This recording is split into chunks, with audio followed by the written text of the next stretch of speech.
Hello friends, कैसे हैं आप सब। मैं आपका अपना मित्र एडवोकेट एसएस मिश्रा लीगल दर्पण चैनल में स्वागत करता हूं। फ्रेंड्स, आज मैं बात करने वाला हूं कि कोई भी रजिस्टर्ड दस्तावेज कब आधारहीन माना जाता है। किसी प्रॉपर्टी का यदि सेल डीड बना है वो रजिस्टर्ड है, या गिफ्ट डीड बना है वो रजिस्टर्ड है, या फिर वसीयत बना है और वसीयत भी रजिस्टर्ड है, लेकिन उस वसीयत रजिस्टर्ड को जिसके फेवर में बनता है उस व्यक्ति ने बहुत ही संभाल के रखता है, बहुत ही मजबूत डॉक्यूमेंट उसको मानता है, लेकिन क्या उनको ये पता नहीं रहता है कि यह जो डॉक्यूमेंट मैं संभाल के रखा हुआ हूँ ये डॉक्यूमेंट आधारहीन है। किस स्थिति में कोर्ट उस डॉक्यूमेंट को आधारहीन मानते हैं, यूजलेस मानते हैं, उस डॉक्यूमेंट को बेकार साबित कर देते हैं वो। तो इसी के बारे में आज मैं बात करने वाला हूं। तो इसे जानने के लिए वीडियो को लास्ट तक देखिए, और वीडियो देखने के बाद अच्छा लगे तो चैनल को ज़्यादा से ज़्यादा सब्सक्राइब, लाइक और शेयर कीजिए। तो आइए फ्रेंड्स जानते हैं। फ्रेंड्स, जब किसी भी दस्तावेज को, किसी भी जमीन का कोई दस्तावेज रजिस्टर्ड होता है, मान लीजिए कोई प्रॉपर्टी है, उस प्रॉपर्टी को किसी व्यक्ति ने आपको सेल डीड के थ्रू बेचा है, सेल डीड उसका बनाया है और उस सेल डीड को रजिस्टर्ड कराया है,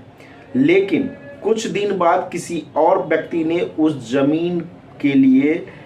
मुकदमा कोर्ट में दायर कर देता है कि ये ज़मीन मेरा था और ये ज़मीन दूसरे व्यक्ति ने इसको बेच दिया है, इसका सेल डीड बनाया है। तो क्या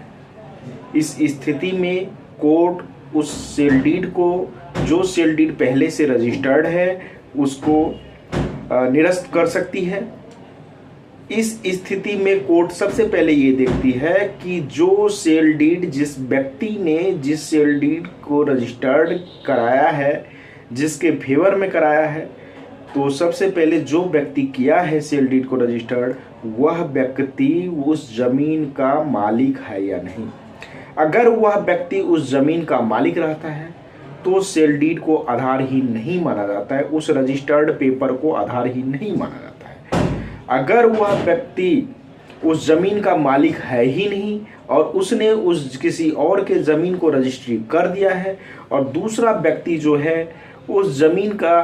कोई भी वेरिफिकेशन नहीं किया कि उस ज़मीन का असली मालिक कौन है, और बिना वेरिफिकेशन किए हुए उस ज़मीन को खरीद लेते हैं, उसका सेल डीड बना के रजिस्टर्ड भी करवा लेते हैं, अपने पास रख लेते हैं, तो वह पेपर उनके लिए यूजलेस माना जाता है, आधारहीन माना जाता है। कोर्ट उस रजिस्ट्री को निरस्त कर देते हैं।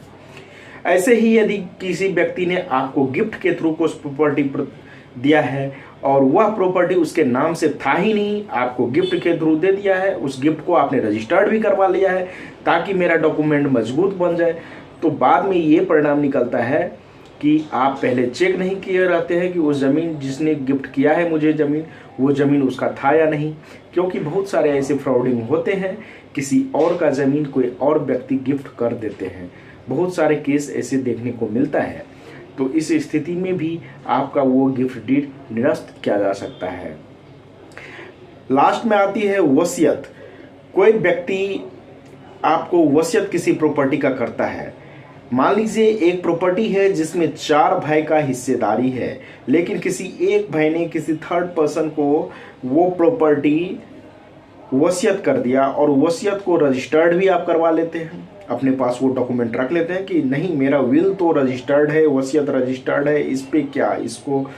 आधारहीन कोई नहीं कर सकता। लेकिन कानून ये कहता है कि अगर किसी प्रॉपर्टी में 4 भाई या किसी एक व्यक्ति से अलावा दूसरे व्यक्ति का भी उसमें हिस्सा है और बिना बंटवारे किए हुए कोई हिस्सेदार उस प्रॉपर्टी का वसीयत किसी और के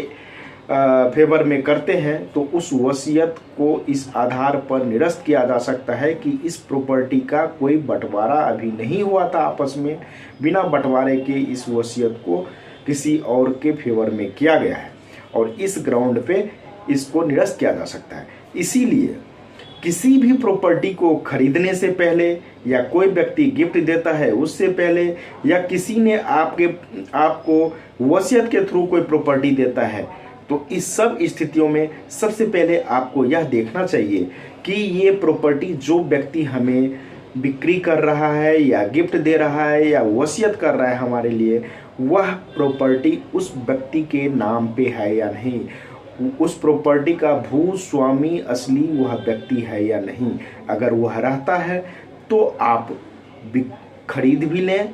सेल डीड रजिस्टर्ड भी करवा लें, या गिफ्ट देता है तो ले लें, या वसीयत करता है तो करवा लें, उसको रजिस्टर्ड करवा लें, अन्यथा नहीं करवाएं। नहीं तो आपका सेल डीड जो रजिस्टर्ड है वो आधारहीन माना जाएगा, गिफ्ट डीड जो रजिस्टर्ड है आधारहीन माना जाएगा, या फिर यदि आपको वसीयत किया गया है और वसीयत को आप रजिस्टर्ड करवा लिए हैं वो भी आधारहीन माना जाता है, उसको निरस्त किया जा सकता है, कैंसिल किया जा सकता है। तो फ्रेंड्स, ये जानकारी कैसी लगी आप मुझे कमेंट करके ज़रूर बताइए, और यदि कोई कन्फ्यूज़न हो तो आप मुझे कमेंट कर सकते हैं, मैं उसका जवाब देने का कोशिश करूँगा। या फिर आप यदि मुझसे कॉल पे बात करना चाहते हैं, कंसल्टेंसी लेना चाहते हैं, तो आप मुझे कॉल कर सकते हैं। स्क्रीन पे दिए गए नंबर पे आप कॉल करके सबसे पहले कॉल बुक करा सकते हैं, क्योंकि मैं आपको पहले बता दूं कि कॉल पे किसी भी प्रकार का सजेशन लेने के लिए आपको इसके लिए पहले फी पेमेंट करना होता है, उसके बाद हम आपको कॉल करते हैं और आपको कंसल्टेंसी प्रोवाइड करते हैं।